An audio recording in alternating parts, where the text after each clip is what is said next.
We are back. My next guest is a most imaginative and talented gentleman who created the famous puppets who will be featured in a TV special at 8 o'clock tomorrow night called The Muppet Show. Would you welcome, please, Jim Henson. Hello, Jim. It's nice to meet you. Hello. He's got to go on the best dress list, you know that? Oh, yeah, you like my threads there. I love my threads. That's Dr. Teeth, huh? How are you, Doctor? I'm good. Oh, yeah. Good to see you. Nice to be here. You feel Made the big time, didn't I? Yeah. Boy. In the big room. Oh, yeah. How would you describe your music? What is that? Is that rock or jazz? Oh, that's like catastrophe music. It's a towering inferno with bongo drums. Yeah. Do you get a lot of chicks now? That most rock stars have the groupies now that you're a big star. Does that? Being a puppet, it's sort of different. The head of my fan club is Nan Gora Sweater. Comes out of Dubuque, Iowa. She's really fuzzy though, man. Oh, yeah. Dig that fuzz. Yeah.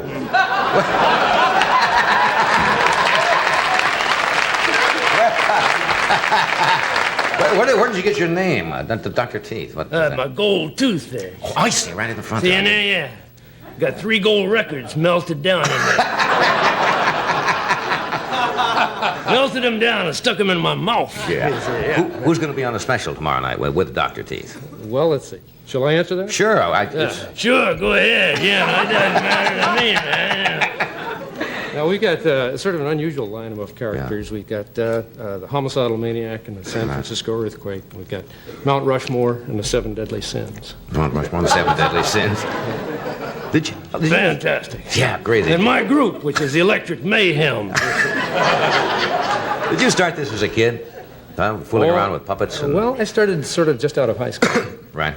And then I had It's a whole new departure from just the hand puppets. You've given them a whole new dimension, and some of the things you've done where you do the visual pieces of film with the characters really. Yeah, well, I've worked in television a long time, and I enjoy television and such. It has a lot of effects that you can do that you can't do live, right? You can combine the film and so forth. Mm-hmm. Where's our old friend Kermit? Is Kermit around? Maybe we can call on Kermit. Do we want to do a break first? Then we'll come back and we'll talk with Kermit a while. Sure. Okay? All right, we'll take a break here. If you just joined us, we're talking with Diane Carroll, Jim Henson and some of his friends, and Dan Rowan will join us, and Larry Beezer, and Norman Fell a little bit later on. And here's my old friend Kermit. Hi there. Hi. Hello, Kermit. Hello out there. Yeah, it's nice to be here. Right. Are you going to be on the special tomorrow night, Kermit? No. You're not on the special? No, they gave me one lousy line. No, I'm not going to work that show. What do you think? Maybe you're getting a little too old or something like that? You're the oldest of the group, aren't you? Yeah. I was one of the first guys. Yeah. Long time ago. Yeah. A lot of thanks I get, What do you... Now the young guys get it, these young, long-haired rock kids playing that lousy music. What do you think of Dr. Tooth's music? I hate it. Terrible stuff. Don't care for it at all. No, frogs don't dig stuff like that.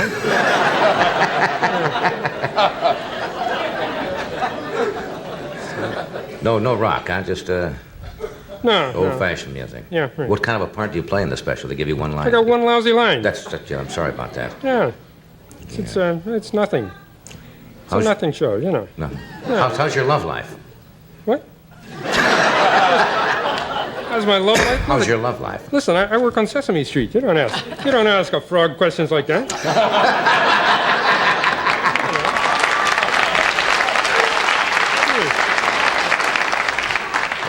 You wouldn't ask Captain Kangaroo how's his sex life? No, I wouldn't. Can you imagine that? You're absolutely right. That was wrong. That was wrong of me. I shouldn't have done that. Sure. Well, how's your health? Is that the same question? Is your health all right? That's okay. You're feeling well then? It's got a bad throat, What do you take for it? I've got a person in my throat. That's a frog joke. That's a frog joke, yes. It's real big with all the frogs out there. I'll bet it is. Yeah. Oh, yeah, sure. Can I ask you a question? What's Kermit made of? Well, it's a kind of a fleecing fabric. The first Kermit was made out of... Watch that, will you? The first Kermit I made... I made the first Kermit out of a spring coat of my mother's, and a couple of ping pong balls. I see. For the eyes. We still use ping pong balls. I don't. Humiliating. Yes, you see, Kermit seems very sensitive. Very, very sensitive frog. He got his feelings hurt because he wasn't working the show. Yeah. What do frogs do when they're, when they're not frogging? What do they have any hobbies or sports or anything like that? No. Frogs, we just sit around. Yeah. You sit in the swamps, you sit in the mud, sit there. That's what frogs do. Everybody knows that. I'm sitting here talking to a dumb frog. Thanks a lot. I'm sorry, Kermit. I'm awfully sorry about that. You just alienated all the frogs out there. Yeah. It's okay, frogs. He didn't mean it. Hey, I thank you for coming tonight. It's always a great pleasure. You see, the special is at 8 o'clock tomorrow. Right. And I'll catch it because you're really brilliant with this stuff. It's okay. And Kermit, my apologies. I'm sorry about the Sesame Street. Thank you, Jim. Thank you, Kermit.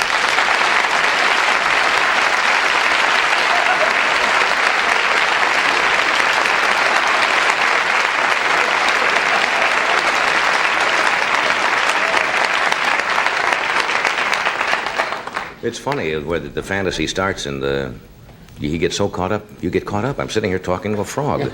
And you don't look at him at all. You just look at the animal. I'm talking to the frog, and the frog gets steamed. Yes. Apologizing to a puppet. You must know when you're ready for the home. Dan Rowan will come out in a moment, and we have Larry Beezer with us, who's a young new comedian, and Norman Fell. And we will take this brief interruption. Oh, this is our new sponsor, I forgot to mention a while ago, Ron, too. Wonderful lighter. Nice to have him with us.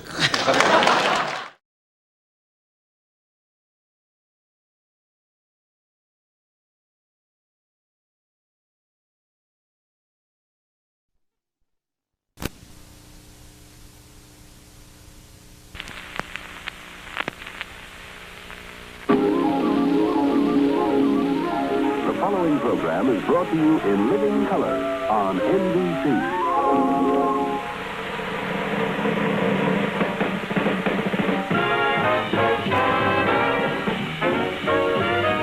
From New York, The Tonight Show, starring Johnny Carson. Johnny's guests tonight are Arlene Dahl, Henry Morgan, famed trial lawyer J.W. Ehrlich, Steve Fountain and his jazz group, Kit Henderson and his Smoky Boys Orchestra, and me, I'm Ed McMahon. And now, here's Johnny.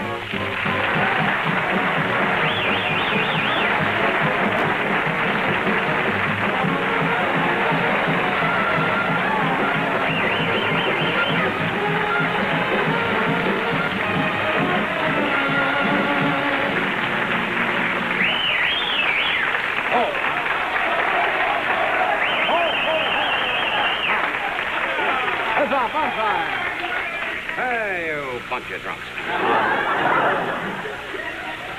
You shouldn't really. You should not applaud that much on the opening, because you won't have any left for the commercials. And they get the biggest hand of the night. What's with this group tonight? Did you come here honestly now to see the show, or did you get lost on the way to the fair? Now, we got all the people who couldn't make it to the fair today wandered in. The Unisphere will not light up tonight. I'm Johnny Carson. Thank you, sir. No, I say that because last week I've been on the show almost a year, 7 months now. And once in a while you'll run into somebody who has not seen the show. And that happened last week. The lady has been watching the old horror movies, on late night television. And she was sitting about the second row. When I came out, I started to talk, and I could hear her. She says, "He's nice, but when does he change into a werewolf?" You know. So that's why little old lady said that. I didn't say she was a funny little old lady. I just said she was a little old lady. So, she's old and she should be kind to elderly people when they're not funny. This is National Secretary Week. How many of you knew that? Yeah. Have you done anything for Sylvia? No. Lately? No, because let's get you secretary. Right. But this is National Secretary Week, and I've got I have probably got the best secretary in the world. Takes dictation, beautifully, writes all my letters. And if sometimes you come in, you have a bad day and you feel all tied up in knots.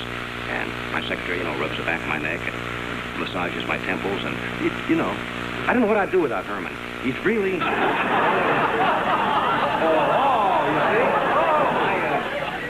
No, that's not true. I have a beautiful... She's standing right over here. That's my... Right over here. That's Jeannie. That's Jeannie. That's my thing. Come here.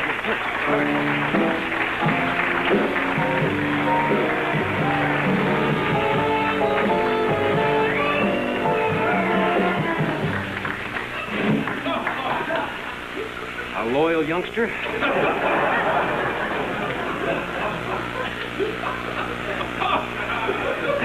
No, that's not. That's for real. That's Jeannie Pryor, and she's taller.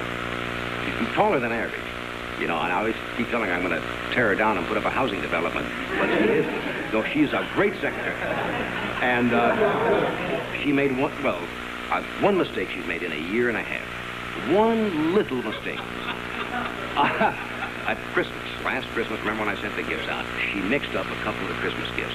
I had a gift for him, and I had a gift for Zsa Zsa Gabor. And she mixed them up at the last moment. They went out, and it was kind of embarrassing for a couple of weeks. I mean, you know, the pair of pearl earrings he had.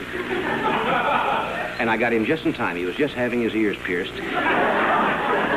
I said, "Not for you." And Zsa Zsa has still not gotten over the gift certificate for the YMCA, which she's using.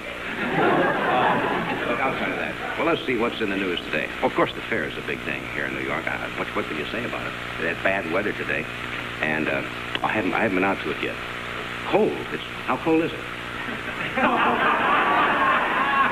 Well, you said now it was so cold. How cold is it, Skitch? I see. All right. Ring that phone, I think. But I haven't been to the World's Fair. But I'm from the Midwest. I was born in Iowa, lived in Nebraska, and I remember the fairs back there. Now, those were really fairs. Unless you've been to the Potawatomi County Fair in Iowa, you haven't really been to a big fair. You know, we had the greatest exhibit, if I can remember this, 1933, was the World of Tomorrow. That was our big exhibit, and what it was a counter of men's socks. And people came in. That was it. The World of Tomorrow. Yes. And people just come miles around and say, "It'll never work. Never work." Just a counter. And no Unisphere. It was just a big pumpkin. But they had all the things that they have now. Yes, like they had a beauty contest.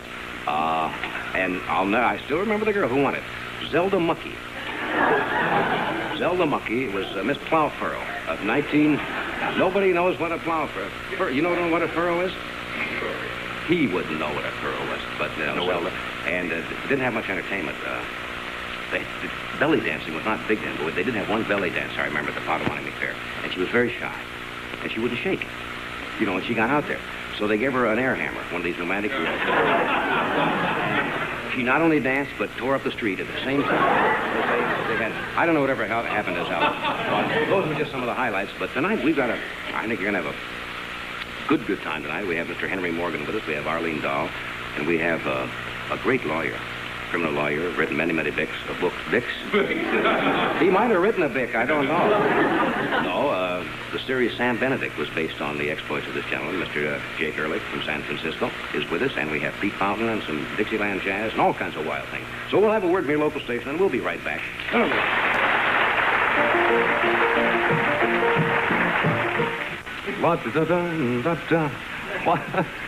right. Music's music time, friends. I see by the old clock on the wall. They always say that. Hey, fella? What is it? What's up? You ready to go? What are we going to have tonight? Oh, we're going to have something reserved for 5. Is that the name of it? Yes. Newt? It's reserved for the saxophone section, headed by Mr. Schertzer. Wonderful group. Wonderful group. And Mr. Klink and Mr. Newsom exchanged pleasantries and improvisation. On the show, they Yes, do they that. do. I see. All right. Okay. How is this in 3? Who knows?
There's unrest in the troops tonight. Something is brewing. I don't know what it is.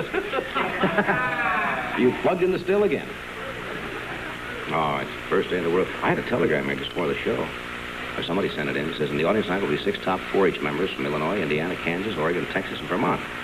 And they are in New York as part of the annual 4-H report to the nation, and they have a small gift for you. Well, isn't that nice? Where are the young ladies and gentlemen? You got a spokesman for the group up there? Come on, that spokesman? Hey, there's a spokeswoman.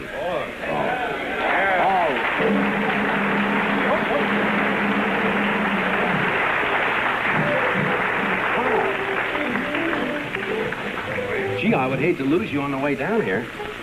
That's tricky coming down those stairs. You are Claudia Truex, is that right? Right. You're from Indiana, huh? Yes, sir. How long you in New York for? We arrived yesterday and we'll be here till Saturday. You having fun? Wonderful time. I'm very familiar with the 4-H. We were out at the fair. Were you out there today? Right. Cold? What do we got, huh? Just 20 seconds? We'll hold it over and come right back at the top of the show for a couple of seconds. Is that all right with you? People don't know the 4-H's. Head, heart, hands, and health, right? That's right. There's 2.25 million of us over the United States right now. I know, it's a great, great organization. Having been born in Iowa, Nebraska, I know all about it. We'll be back in just a second after a word from your local station. We'll see what we got here. Hello, back home again in Indiana.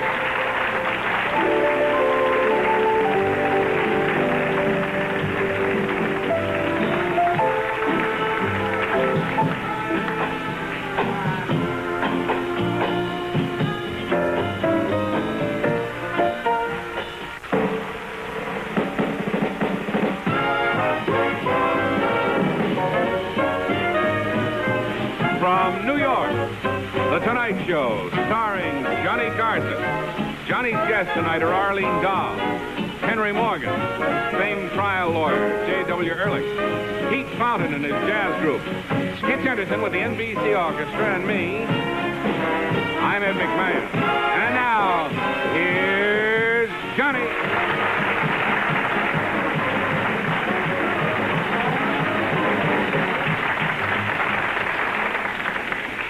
They're nuts, aren't they? Absolutely nuts. The young lady sitting on my right is Claudia Truex. She's from Indiana, and she's with a young group of people back here for the National 4-H convention, or just a trip, or No, what? it's our report to the nation where we're trying to spread our story across the country. I understand you were in Washington, or are you going to Washington? We've been to Washington. We were received yesterday in the White House by Mrs. Johnson.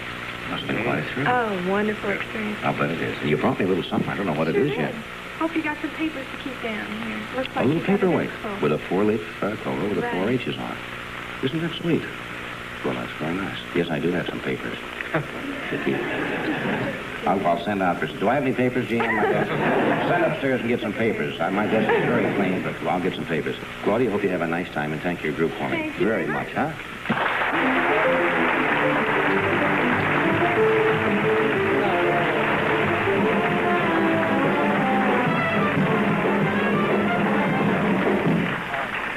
Thank you, Claudia, baby. Now, the number here in... Why, you have a nice guest on like that, and you've got to play a playoff like that, like a nightclub, you know. Oh, a little Indiana. Welcome back to whatever we're doing here tonight. It's a good group tonight. Yes. Not often you see an audience bring in their own maypole. You know, when they come to a show. All right. I started this last night, but what did we do last night? We ran out of time. That's what happened. We get a lot of new products. People send us things, you know, that they've invented or they're promoting. And some of them have some worth, and some of them are just new products. Well, I'd like to show you some of these new products tonight. Where's the doormat we had the other night? That's gone? We showed that last night, didn't we? That's now an old product. It was new. It was a big doormat. It had an X on it. And it was a doormat for illiterates. It was a new product. There's not a big call for that, but once in a while, somebody will come in and say, one of them. And they sell them one of those.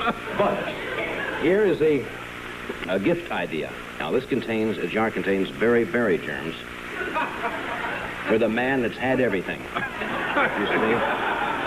I don't know how this will go, but it is out. All right. It's new. Here's a new product. These are a license plate with changeable numbers. Now, this is a gift idea, you see. for the people who've fallen behind in their car payments. And these are interchangeable, you see. You take these off and move this, wherever you want to. That's nice. Isn't that clever? You see, A412, and then the next day it's 412. That's another little item there. That's annoying. What else do we have here? This is a grocery bag, but what makes this one different is it's a bottomless grocery bag. So rather than the milk bottles falling through when you're almost home, they fall through right at the store, saving you all of that mess at home, you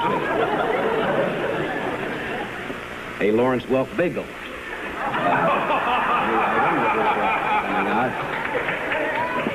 I don't know how it'll sound. Now, here's a brand new idea. These are bottles of whiskey, you see, but one of them has they're sold as a set. One has a light bulb in it, you see, to help you find it after you drink this one. This stays lit, you see, until you finish.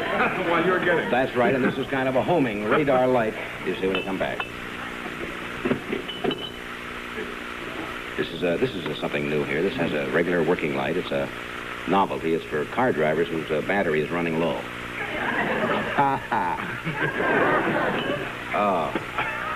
Some of these new products are not particularly amusing either. We just said they were new. We didn't say anything else. I don't even know what this is myself. It's a belt with a rear view mirror.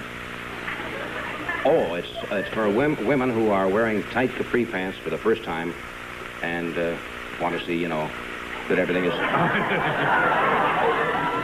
just a casual check once in a while. All right. Ooh, that's not seen. Oh, this is a pair of men's Bermuda shorts with lace, and that is sold as a set. That comes with boxing gloves. And I'm sure you can see why. If you wear these, you may need these. And, I didn't see this one. It's a new purse made of genuine cowhide with 4 handy lipstick compartments. Genuine cowhide and... Well, those are just some of the new products that are coming. And I wish it would send them in. Here's a guy I've been wanting to have on the show for a long time, but he always seems to be a different place when we're here. And so it's luckily it worked out this time. So it's with a great deal of pleasure that I can welcome this great musical group. What is it? We're having trouble with the audio again. Now we're okay. Just one of those little things that happens on a well-rehearsed show like this, the audio. A great group under Mr. Pete Fountain. Pete?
The Yellowbirds.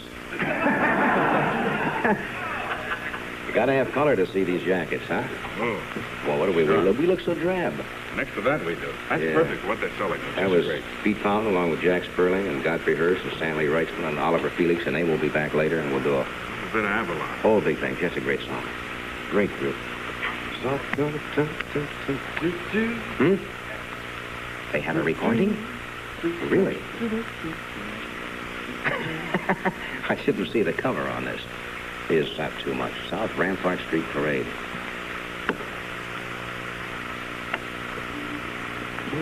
Where did he get that costume? Huh? And Pete Pound's New Orleans, and I will show you these later. But this is great. Dogtown Struther, South Rampart, Washington and Lee, Farewell, Over the Waves. Gee, I could listen to that stuff all night long. If you're that kind of a man, we could go for 2 hours of that. Speaking of stunning-looking girls, notice the segue? What a tie-in. Here is a beautiful, she's been on the show 3 or 4 times, I think. Great motion picture career, and in her spare time, she's an authoress, and she's a beauty consultant. And would you welcome, please, are you all ready, gentlemen? Miss Arlene Dahl. Go boy.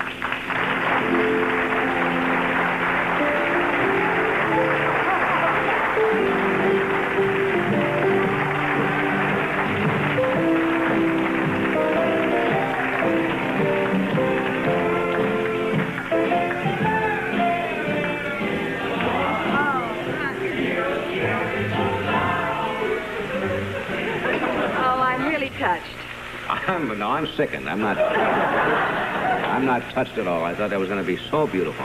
And the fellow's been practicing for, 20, 30 seconds. Who thought of that wonderful song? Our producer. Kitch, did you? I thought of that. Did you really? Yes, but I didn't know it was going to come out like that, or I wouldn't have thought of it at all. Did you have any singers in that group? Yes, Doc sings beautifully. Doc sings... We'll put it down. You'll excuse us for a moment. This is Doc Severinsen, who plays trumpet and sings. Oh, you beautiful God, you bring me beautiful God.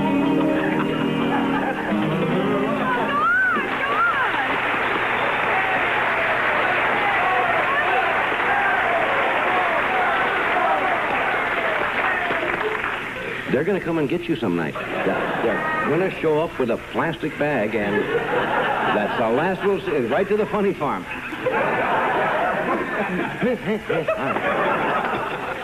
What are you doing up there? He really has a quality. He has a quality, though. Yes, he does. He really has a quality. I've never heard anything like it before. Well, Doc's from out in Oregon?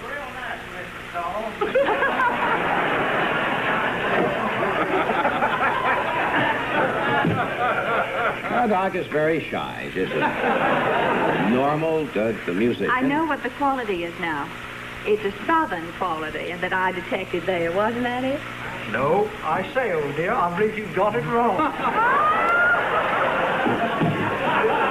He's a comedian. Wait till you hear his Jimmy Cagney.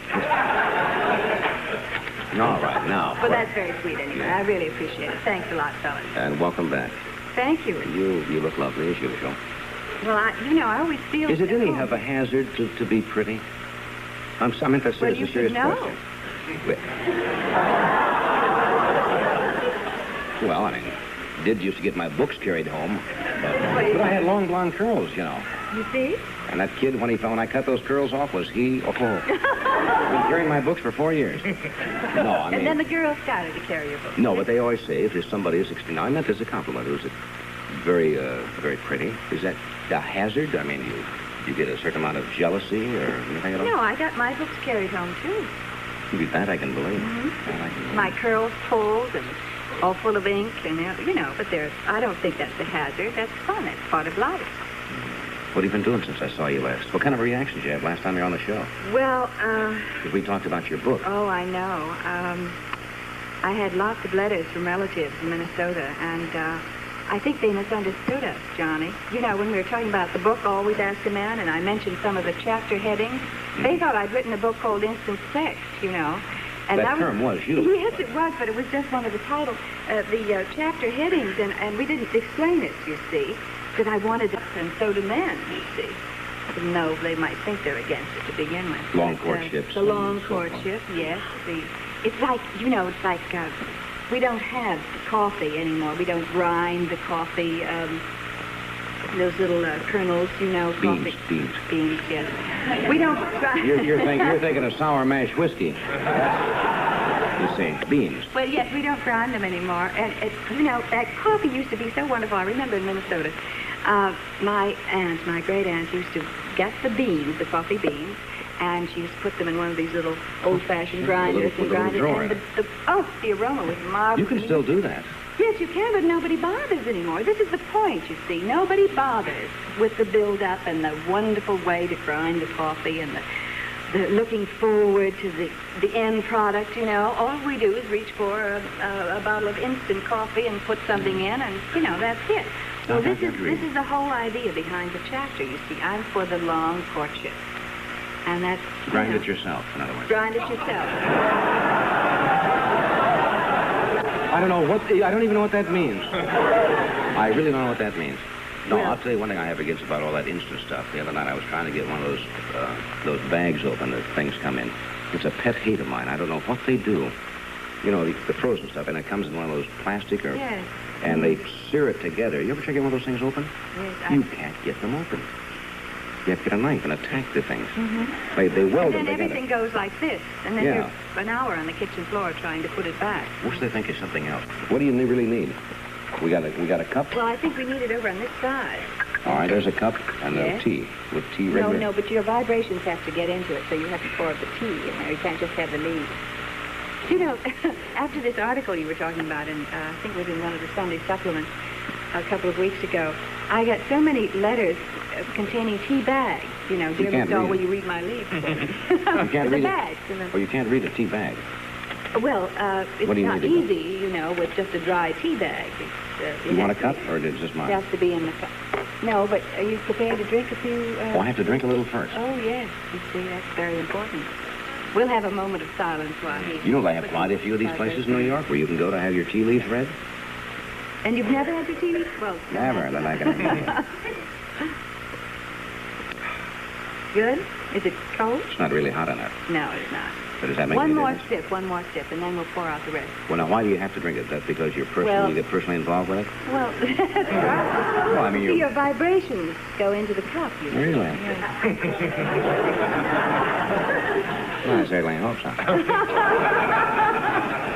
How do you vibrate tonight? Pretty strong? Yeah. Well, you're going to tell me. Now, hand me is there cream in there? Yes. Oh, it's going to be very messy. Then we better put it back in the pot. Let's pour out about a fourth of this. Pour out about a fourth? Just a fourth, and leave a little liquid in the bottom. And I'll show you next what to do. Yes. Is that too much or no? No, that's fine. Now, I'll tell you what to do. You take the cup like this and rotate it. And as you pour out the rest of it, so the leaves are around the lip of the cup. Let's get a few more leaves. Reach in there and just dip in, get a few more leaves, because we want a good person here. Is that enough? Oh, that's fine. How's that? Oh, that's marvelous. Enough? All of it. All right. Now, that's fine. Now, that's pretty messy, huh? Now, what do I do? Now, you take it between your hands, the cup, and you pour out the rest of the liquid in here. Yes. Just rotate the cup as you go. No, Johnny. Slowly, like this. Like this. Oh, yes, that's it. That's why we have an extra saucer, because it gets a little messy. Falling leaves. Oh, that's perfect. Right on cue. No, we're going to come back and you're going to read these? All right, we'll be back. Put it upside down. We'll be back when you leave again home.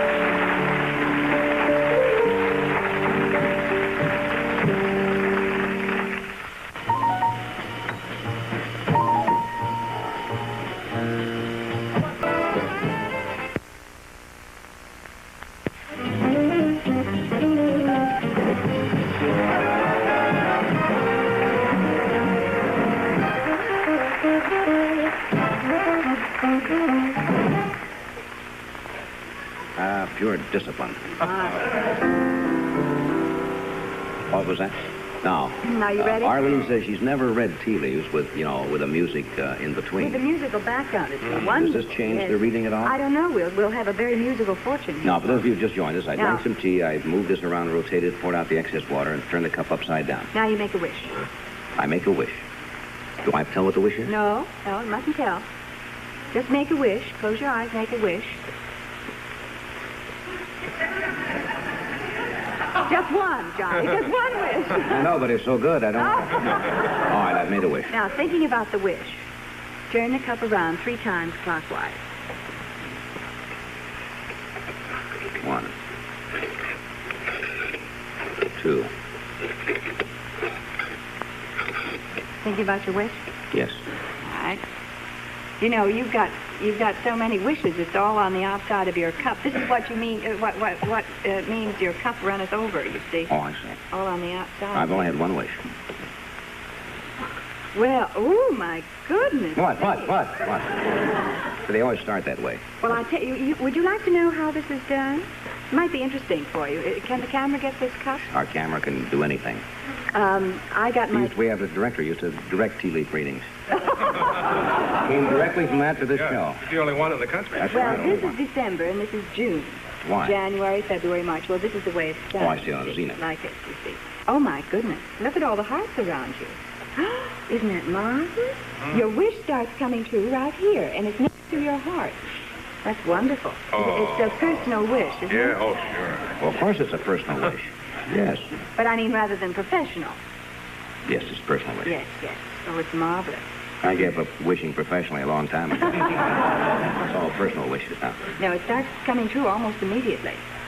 And let me see. Oh, my goodness. Not on the show. No, any minute, but not on the show. And then there's a large tree. You're going to move also, but this isn't until June. End of May. Move where? No. You're going to have a new house. So somebody's going to give you a piece of land, and they want you to come down. It's going to be in the Caribbean or someplace like that, Florida maybe, or something like that.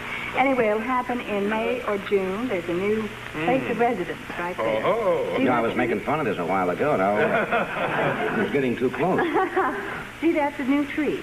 You see? Yeah. See that tree? Yes. Well, that's you. That's the new... And there's a butterfly right next to it, which means it will bring you great personal happiness. Marvelous. A great good luck thing. You will also be asked to do another show on another network. I'll take it. I mean, that's what's hurt me before. I jump at those things. What do you mean I can't work for another network? Do you sing at all? Well, no, we've been kidding about it. I'm going to sing some night on the show, so... Oh, good! Marvelous, because it'll be a great success. You have talents that you haven't exploited yet. Did you know that? Professional talents that you haven't exploited. And really, he's loaded with talent. Yes. You're going to get a windfall of money in August. But you're going to have to work awfully hard for it. That's and right. it's not coming through the stock market. Also, you're going to do something entirely different that you've never done before in about 2 months. And you're surrounded by dancing girls. Are you going to do a musical or something? In about 2 months? No. Well, there's a showgirl here. Where? Oh, right there in the tree. Right. That's Zelda Mucky. No, it looks like she's on a stage performing someplace. Well, I'm going to be in Las Vegas in July. That's it. There it is. Right there. Okay, we'll go on from there. What do you see bad? I mean, enough of the good things. I don't look for anything bad, so I never see anything bad. Well, I mean, if you did look for something bad, I mean, you know... Nobody wants to applaud. You may applaud. No, but I won't. Well, that's all very nice, but don't you see... No, all right. Here in October, you'll have 3 decisions to make. And it might concern a... Are you expecting a baby? Not that I know of. You could very well be expecting by October. How do you feel? Is that right? Yes. I think you got hold of some bad leaves there. No births are imminent. Well, you better check with your wife tonight, just the same, okay? Now, in January, a whole new turn of events is going to happen. You're going to have 2 homes. It may be one in New York and one on the coast, or one in New York and one in Europe, but you're going to have 2 homes, and you're going to bicycle back and forth, or fly, or however you get places. You might even take a rug after this. And it's wonderful, but you'll be working twice as hard, of course. But you may be making twice as much money. And you have a chance to exploit all your talents. He's going to be just fantastic. He's going to be so successful. Well, he is already, but I mean even more so. You see all that in those leaves? Yes. Are you next? Got to use the same leaves? No. Why not? It was a good reading. Why don't you? It wasn't bad. I'll take it. Put my reading on his tab. I wonder if Henry has ever had his tea leaves read. Don't believe so. Henry would, disavow the whole thing immediately. I would be willing to bet you that he'll say there's nothing into it. Mr. Henry Morgan.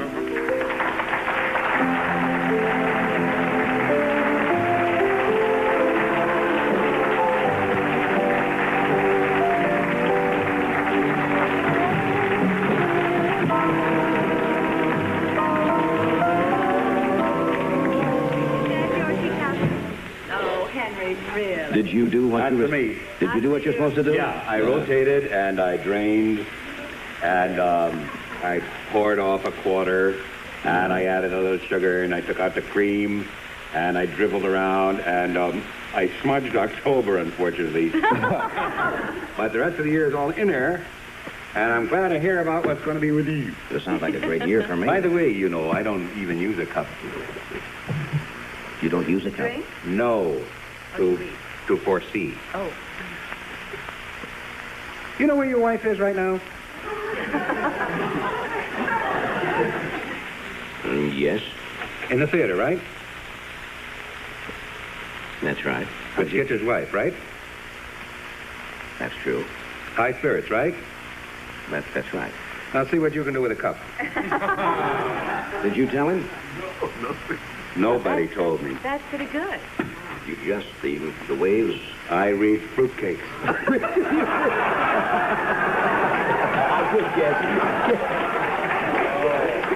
We had a thing going where somebody this afternoon happened to know that Mrs. C and the other lady were going to the theater. And he said, tell Johnny he will fall down. I said, no, he ain't going to fall down. He knows where she is. But isn't that a beaut? That's funny. And I know that you've got some Renoirs being framed, and... You see, I didn't ask Johnny anything. I How'd you know didn't know. that? I didn't know about. I also read cupcakes. Now, how did you know that? Parker. Oh, he frames my pictures too. Marvin Parker. Marvin Parker. Right on the corner. You were in there, were you? 63rd and Lex. Yes. That's right. I walked in, he's on the phone with your wife. What kind of a reading is that? I mean, what you really are is an eavesdropper. What it comes right down for. I also read picture framers. You stand around and listen to what people say. Yes. Funny, I couldn't have liked them. If I'd spent another half hour there, I could have everybody in jail. You could have had me there. That's good. This really, I did that, Arlene. Did you really? Yeah, I did all the stuff. What's going to be? Will I make it till tomorrow? Yes, but you're scattering your forces. Did you notice that? Yeah. Yeah. I'd concentrate more if I were you, Henry. Yes, on what I you would. really want. Here's a bull right here. A what? A bull. Oh, well, that's Aries. That's my birth date. No, that's Taurus, the bull. Oh, which bull is that? That's the Taurus bull right there. And That's right. I'm born under this bull. Oh, well, then you're not Aries. You're Taurus. You got hold of a bad bull. Did you check this bull carefully? When is your birthday? Aries is the ram, right? Yes. That's what's the matter. That's a ram. No. That's a ram arranged to look like a bull. No, and there's a scorpion right next to it. Yes. Is that your wife? Or your mother? I don't have what you might call a wife, exactly. You don't? No, I have an obligation. Well, when is your obligation's birthday? Well, I ain't seen this obligation in so many years, I don't know if she has birthdays anymore. Well, most women don't, but there's a certain month that they hold dear to them. I really don't know. You see, we were together such a short time, I never got that personal with her. Ah! What about your mother? When is her birthday? Feb. Oh, Aquarius. Is Or that the so? end. I don't know. Oh. See, I always think that this stuff is more or less sort of on the sketchy area where it might turn out to be nonsense, you know? And so I hadn't followed it too closely. April 14th or something around there? Who is that, dear? You. No, March. March, the end of March. Yes. Yes, has to be if it's... Yes, if it's Aries. Yes, it's Aries. Don't ever get your sign mixed up. That's very dangerous. I know. I've had a lot of trouble with that. Yeah. No, but there definitely is a bull there. And Oh, there's a lot of bull in me. No, but you're going to be associated with this bull in a partnership that has to do with writing. A writing partner? Yes. Say. It has something to do with the spoken word. Yes, I'm in that racket. And the written word. And the there's written also word. going to be a Scorpio associated with you. I expect to be nibbled to death by something. Scorpions? No, you can't approach it with that frame of mind because it's going to be successful and you might just spoil it if you're negative. Well, it happens that I always wake up in the morning expecting a disaster, and before the day is out, usually my wish is granted.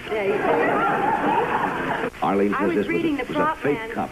teacup. That's why. You see, it didn't fit. He's an Aries. She said right away, she says, this is not your cup. It's the prop man's teacup. Is that true? This may turn out to be a witch. I am. I am. Did you see Peter Herkos the other night when he was on the show? No, I missed that, but I saw last night when Mel Brooks was talking. I don't know. I say Mel Brooks, I start to laugh. Boy, I thought he was so funny. He was. A great mind. And he was talking about Peter Herkos, and is he a Dutch fellow? Yes, he is. Didn't they bring him to Boston to find a strangler or something? They did, and it was in Life magazine several weeks ago, and it was most amazing. I'm a profound believer in none of that, you know. I know, that's what I say. You're a real skeptic, and so am I, actually. Yeah. I'm a skeptic on that, but even I saw you had the original writer skeptic, Twilight Zone, whatever. Rod Serling. Rod, and he says he's never really seen anything to lead him to believe in any other dimension. Yeah, but now, for example, I know people, and I guess everybody's, I've never had the experience myself, and I don't know what you call it, and not a hallucination, but close to that, where they have, at a certain time of the day, or at any time, they have seen something happen, and then later checking, that exact same thing has happened, like if somebody has passed away in the family, or they sense something, and all of a sudden they say, my father, my mother's in trouble or something, and they check, and at exactly that time of day, they got that picture. Now, that's kind of hard to explain. Well, I could give you a sort of a fake half explanation by using my mother. My mother lives in California, and I live in New York. It's her choice, not mine. She's got a lot of class. No, she just likes to get away from me. And my mother thinks I'm going to call.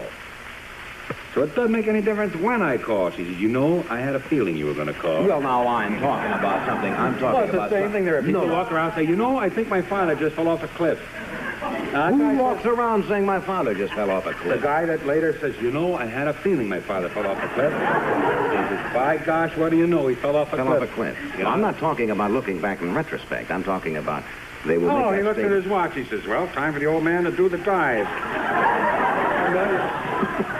He does that every day. You wouldn't be convinced anyway if somebody came out in a miracle. Do you know why? Why? I think it's hard enough to be alive the way things are going without going into another dimension. If I ever get this one figured out, I'll be willing to go along with it. But others it is. Sure, it is. My voice there.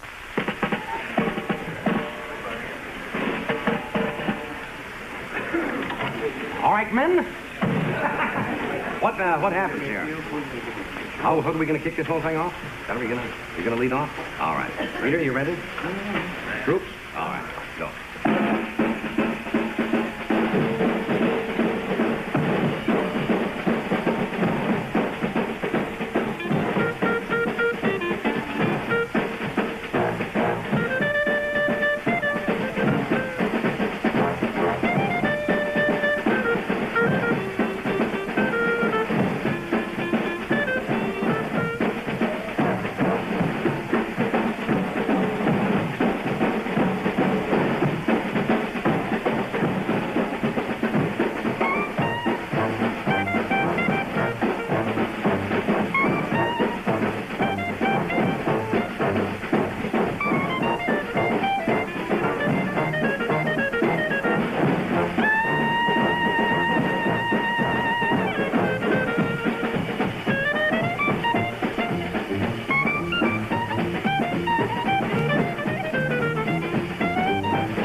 You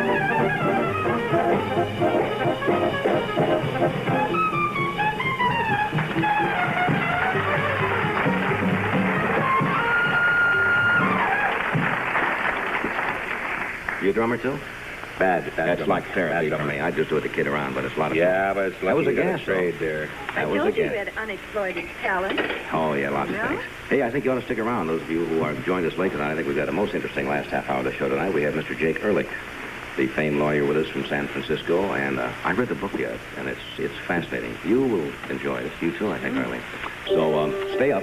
Should be a great half hour.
Thank you, Pete. That's Pete Font in the background with the whole truth.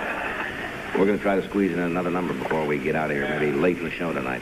My next guest is one of the country's most famous and dynamic trial lawyers. In fact, he has a distinguished legal career, and those of you who are familiar with the television show that was on for some seasons, Sam Benedict, was based on a good part on his career. He's written a new book called A Reasonable Doubt, in which he states his definite opinions, speaks out rather boldly and provocatively on a whole number of subjects, from the narcotics addict to censorship to the Fifth Amendment to divorce and etc. He's an extremely interesting man. Would you welcome, please, Mr. Jake Ehrlich?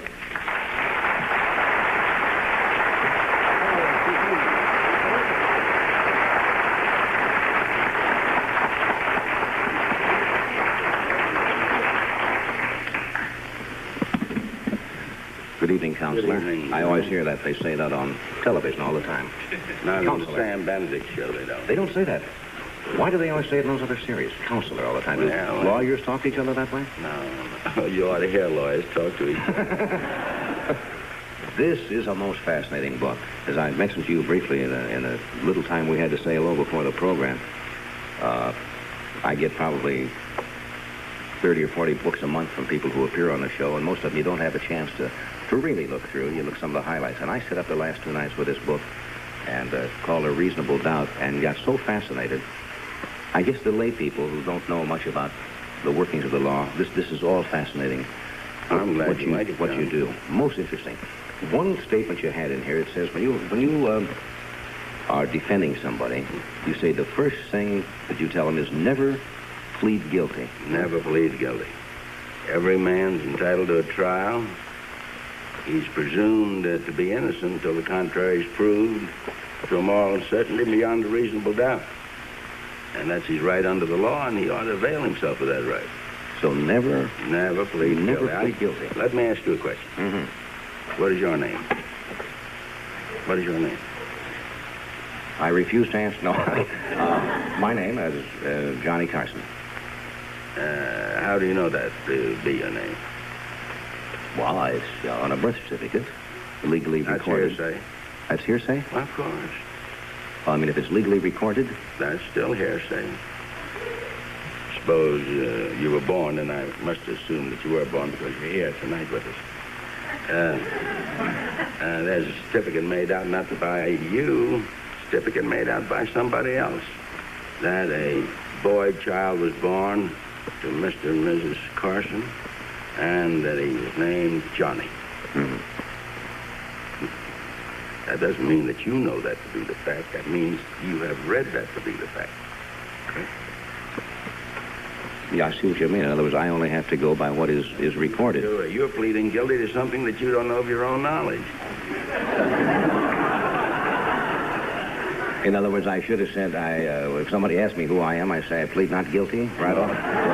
He doesn't go quite that far. Not that plead far. not guilty. I see what you mean. That is hearsay. I'm only accepting what somebody has said. What somebody else has said.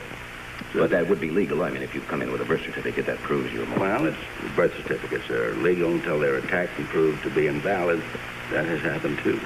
I get such a kick out, I think, about the second chapter of the book on new lawyers who start when they are trying to question a client and the things that they learn in court by not over-questioning or going too far. There are a couple of... Give a couple of That's very dangerous. That's very dangerous. The apocryphal story is about the defense lawyer who's defending a fellow for driving while drunk. And the officer took the stand, and the district attorney asked him a question, and he said, yes, the defendant was drunk. All right. Your witness, he says to the defense. The defense says, how long have you been in the police department? He says, 1 year. Well, then he should have stopped right there. But he says, well, just a police officer for 1 year? Does that give you the authority and the learning and the experience to say that my client was drunk from what you observed? He says, oh, no. Well, then what was your reason? Oh, bartending for 18 years. In other words, quit when you're ahead. Quit when you're ahead. Quit when you get a no answer or a yes answer, the case may be. You lose cases. Yeah. All lawyers lose cases. Sure. Well, when you're defending somebody, say in a criminal action, say it's a capital case, there's so many lawyer shows on television that I'm sure they can be no more closer to the truth, most of them, than... Most of them are pretty close. Do you feel really bad if you lose a case? I mean, especially if it's... I am the most miserable human being on earth when I lose. I go into that trial to win because I believe in it. Otherwise, I wouldn't be in it. And when I do the best I know how and something goes wrong, I suffer. But you've got to put yourself in your client's shoes, you know. What about the lie detector? We were talking about this device one night. No, the lie detector is hokum and it's bunk. It's like threatening somebody with a bullwhip. They say to a man, will you take a lie detector test? Now, you can't use the results of a lie detector test in the courtroom. The lie detector depends on a piece of machinery, depends on the person asking the questions. It depends on the physical condition of the person of whom the questions are asked. And it depends also on whether the connections between the machine and the person are put in the proper place. It really takes a tremendously trained person to handle all this, doesn't it? But there are none. There are none. There was a case in the newspaper the other day where some little girl had gone in for a secretarial job in Washington, the government, and they strapped a lie detector on her, and then some guy who'd been with the department for, 2 weeks with this machine was asking her all kinds of personal questions and so on. Certainly, but what they use it for, it's an instrument of fear. They say, now, if you're not guilty of this, well, why don't you take the lie detector test? In other words, indirectly making you testify against yourself. And nobody has to testify against himself. No, nobody has to testify against himself. You'd find, I've seen some of these lie detector tests, and I think the fellow who was taking them in this particular series, he should have been convicted of some crime or other, mopery or something, because it was terrible what he did to this poor unfortunate. How do we do away with things like that? Well, we don't accept them in the law. We don't have anything to do with them. And yet still people are kind of coerced into... They're coerced into it because they feel if they say that, well, I won't take it, why, that indicates that something wrong. And it's a very bad thing. But is there any way possibly that you can by law, get rid of people using lie detectors? There's no law for it and no law against it. But you would if advise... anyone asked me to take a lie detector test, as we use that term commonly, nothing doing. In other words, would you advise the average person not to take a lie detector test? I would advise everybody not to take it. It's of no value in the courtroom. It can't do you any good. Why take something that you've got to 100% chance of losing. You can't do you any good and you can't win. Let's talk about the Fifth Amendment a little bit, because this is a term that has been bandied around very much in the last few years, because I guess a great deal of congressional investigating committees, and where people have said, I refuse to answer. It's almost become a gag now. But and he is now going to investigate some particular subject that he has chosen.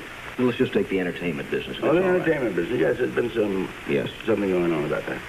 And he decides to sit up, and they put the cameras up around the room, and they call John Doe in.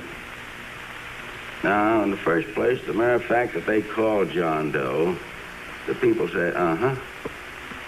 Why John Doe? Why not Richard Rose? You see? They can't walk you into a courtroom that way, but they can bring you before the committee. In other words, in a court of law, they would have to have some reasonable file an indictment or arrest you in the commission of an act, or file an information or complaint. But a Senate committee can actually just say, I subpoena so-and-so, and you must come and answer questions. You come on in. All right. And if you don't come in, the United States Marshal will go and get you. Now they now bring you in. And they say, now, Mr. John Doe, how long have you been connected with the entertainment world? Well, I've been in 30 years. Well, did you know that there is such a thing as overcharging for tickets? Oh, yes. And did you go along with that? Well, what could I do? I couldn't do anything about it. Well, you're in the theatrical business. You got a theater, too, haven't you? Yes. You're in the theatrical business. You got a theater. You know that they're overcharging. You know that they're robbing the people. And you say you can't do anything about it. Tell me why, Mr. John Doe. Why can't you do anything about it? Now, John Doe has now been held up to ridicule before the people who are watching the cameras. And John Doe hasn't done a thing. John Doe merely is a hard-working man. He owns this little theater, and he is now put in the light of a man who's conspiring in some way or other to overcharge people for admission to his theater. Well, now, if John Doe says, gentlemen, I refuse to testify, then the senator will say, you refuse to testify for what reason? On what ground? Now, John Doe's there all by himself. There's nobody there to help him. Well, he says, I guess I just don't want to get into this. Well, that's no reason. Well, suddenly the American John Doe thinks of, take 5. Is it on the Fifth Amendment? Well, now, wait a minute. How can you refuse to testify because the Fifth Amendment, you've got nothing to worry about, have you, John? No. Well, then why don't you testify? Well, I'm not going to testify. Now, John may not want to say that one of the men selling tickets overpriced in violation of that particular ordinance might be a friend of his, might be a relative of his. So now John Doe has committed no crime, has done nothing that he ought not to do, violated no law, doesn't want to hurt Sam Scrivens or whoever it is. Now John Doe is now cited into court to show cause why he shouldn't be held in contempt of the committee for using the Fifth Amendment. And there, some time ago, was a book put out by a United States Senator. Most all of the book had to do with the committee hearings, a rehash. Mm-hmm. And there was only one chapter in the book was worth considering. And that was where he said that too many people were availing themselves of the right under the Fifth Amendment. Well, if the Fifth Amendment is not good law, if we are to be called criminals because we use it, well, then let's take it out of the Constitution. Let's get rid of it. Now, you will recall history, or the reading of history, rather, that we had some difficulties with Great Britain about Star Chamber proceedings, where they brought you in, sat you down, and gave you a rough time to make you testify. That's why we put that in there. In other words, the Fifth Amendment was set up to keep people from testifying against themselves. In other words, no person can be allowed to testify against himself. Now, is that a good amendment? Well, certainly it's good. Then why has this slur been attached to it? Because of the way it is applied, Johnny. I am now the senator from Chocomo, and I have ambitions. Now, there's no way that I can get on these machines quicker, except on the Johnny Carson show, but no way quicker than by organizing a committee and investigating something of some general interest. They investigated crime, all the crime in the world. Johnny, how many cases were prosecuted in the court of law? None that I know of. But look at the record of how many people they've smeared and destroyed, how many families they've ruined. There are people now who cannot get a job in this country. No, can't get a job. Not only in the entertainment industry, because they pleaded the Fifth Amendment. Now, whether they were guilty of anything is not the case at all. But suppose someone many years ago, when there were a lot of popular organizations that nobody knew what they were, and people seem to forget that during the war, we were an ally of Russia, and many people, it could have been possible for me or anybody to join some organization, Friends of so-and-so, on the surface a well-meaning cause. And so you joined it, maybe you went to a meeting, maybe you didn't, but you just maybe signed up for it, you were on a letterhead. Now you were called in, as you say, in front of a committee, and he says, did you attend a meeting of so-and-so in 1938? All right, if he says, yes, I did. He says, who else was in attendance? Right. Now, I don't know what I would do in that position, but I certainly don't think you would want to turn around and enumerate 10 people that you know who were there. Johnny, so you say, I refuse to testify on the grounds, and you're dead anyway. If you said that there was just one other person. Now, there's Henry Morgan, say, for example. Henry Morgan. Then there's a conspiracy between Johnny Carson and Henry Morgan to violate this law. Now, you may have been in this meeting, never even discussed it. You may have been talking about girls or something beautiful or anything you choose, nothing about this matter. But now the moment that you say, yes, I was there, who else was there?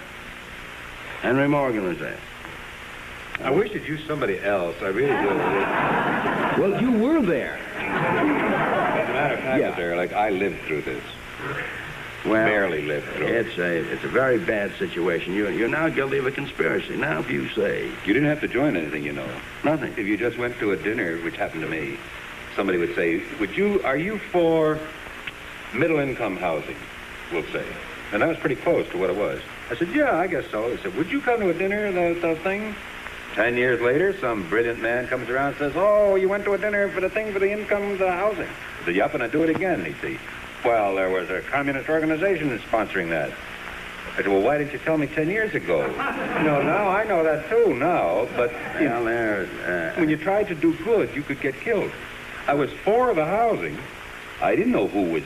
Well, this is exactly why this Fifth Amendment has become muddled, and because if somebody takes it, you are guilty because you take it. He's a Fifth Amendment, they say, and that's it, and it kills you. Well, Mr. Ehrlich said in the beginning, the fact that they call you in. Why are you there? Now you're in trouble. Why are you there? That's all. Now, you know, when they had this, I want to say ridiculous hearing, and I'll call it that, down in Washington about television ratings. Oh, yes. They asked me to go down. Now, I said, what would happen if I would refuse to go? I said, they said, well, they would issue a subpoena. That's right. So I went down to Washington. I talked about it on the show. For this, they were investigating television ratings. Now, nothing has ever come of that. People have been familiar with television ratings ever since radio has existed. I don't know what they think they were going to do about it. They exist. And we went through a whole lot of stuff. He says, did you ever lose shows because of a television rating? And the naivete of the question, I said, yeah. Did you know other people lost them? I said, yes, Senator, I did. And they went on and on and on. When it was all over, nothing ever happened about it. No, but if you don't go... That they got some publicity. A lot of publicity. It was on television. And then there's another thing you should remember hereafter, Johnny. Never volunteer to go. You want me, you subpoena me. in addition to... In other words, rather than accepting, I should have been subpoenaed. That's right. Well, I just because figured then if you I brought didn't in do it- there against your... In other words, rather than accepting, I should have been subpoenaed. That's right. Well, I just because figured then you if I brought didn't in do it- there against your will and desire. So you brought in. So you're not voluntarily going in there. And then when you brought in, you may exercise such rights as you have under the law. I wouldn't do that because you might have... I had a lawyer with me. He got 20 years. I had to... So in other words, you believe if the Fifth Amendment is not a good law or it's not serving a purpose, then we should get rid of the law. The people should write to their legislators and say, let us get rid of the Fifth Amendment. Well, but if you do that, then aren't you right back where you started again? Then you go in front of a committee and you must answer. No, but I said that in connection with enforcing the law. Mm-hmm. If the Fifth Amendment is the law, then you should have the right to use your right under that. Without being condemned because you avail yourself of that right. Now remember this, Johnny, that we speak of our forefathers who gave us this Constitution and gave us all of these rights as Americans. Well, our forefathers didn't do anything of the kind. The men who wrote, and I'm referring to the men who wrote the Constitution. The men who wrote the Constitution wrote a beautiful, lasting document. But the people said, we will not accept this Constitution unless and until you guarantee to us these rights. Don't force us to testify against ourselves. Give us a lawyer when we go to court. Supreme Court of the United States has just discovered that lately. It's been there for many years. Give us a right to trial by jury. Don't take our property away from us without taking care of the cost of it, without going to court. Don't destroy our right to freedom of speech. Don't destroy our right to freedom of thought. Don't destroy our right to freedom of religion. It was the common man. These people sitting here, all of us, in those historic days, who insisted on these rights. Now, we fought for them. We've fought wars since then in the name of these rights.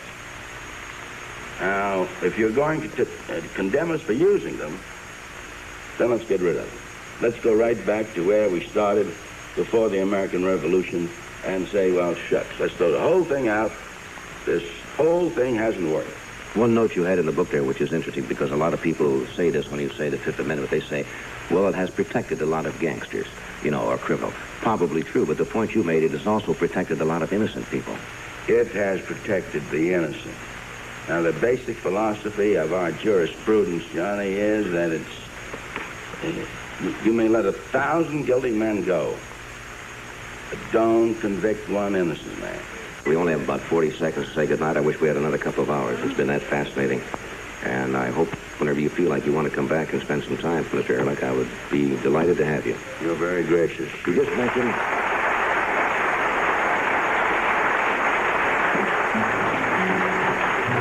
Thank you, Henry. Thank you, Arlene, for the reading tonight. Good night.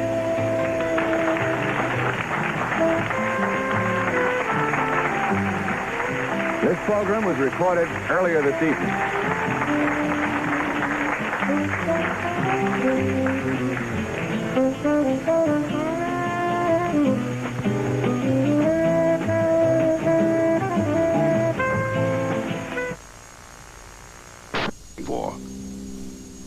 She left 1 to 10 for his wife, played by Courtney Thorne Smith.